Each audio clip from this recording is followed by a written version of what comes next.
In 1980, his Hollywood colleagues at the American Film Institute honored Stewart for a lifetime of achievement.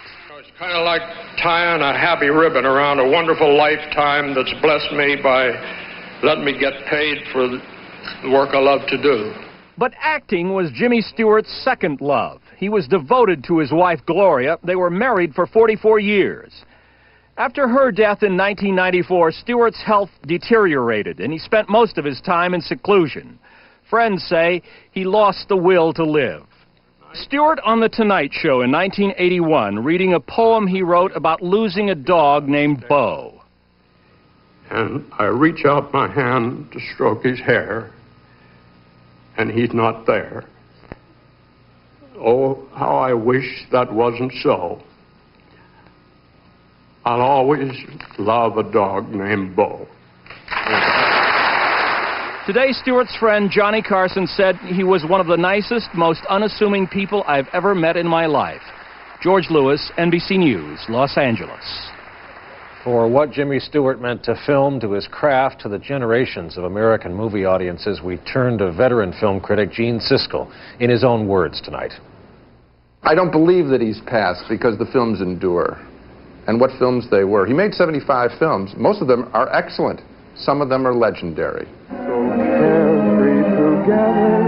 I think he was uncomplicated. I think he was in touch with very bedrock emotions. He came from a small town in Pennsylvania, and I guess he was a small town of Central American. James Stewart was a quiet actor. He let the audience come to him. The great ones knew that if they paused, and if they were sincere, that the audience would fill that space and fill the quiet by jumping up to the screen emotionally with them. He had a very long run of doing top quality motion pictures with the finest directing and writing talent around. In the 50s, he was named one of the 10 top box office stars 5 years. The Oscars are not a measure of a man, even though he was nominated for 5, won once, and then won an honorary award. It's the films. Go back to the work. First of all, I'm not worthy to deliver a eulogy for James Stewart. But if I were to try, some of the values that I would talk about as embodied by him in his movies would be a decency, a caring for the average guy, and trying to do the right thing.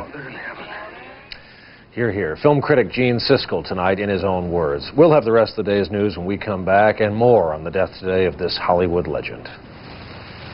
Well, I'm not licked. And I'm going to stay right here and fight for this lost cause, even if this room gets filled with lies like these. And the Taylors and all their armies come marching into this place. Somebody will listen to me.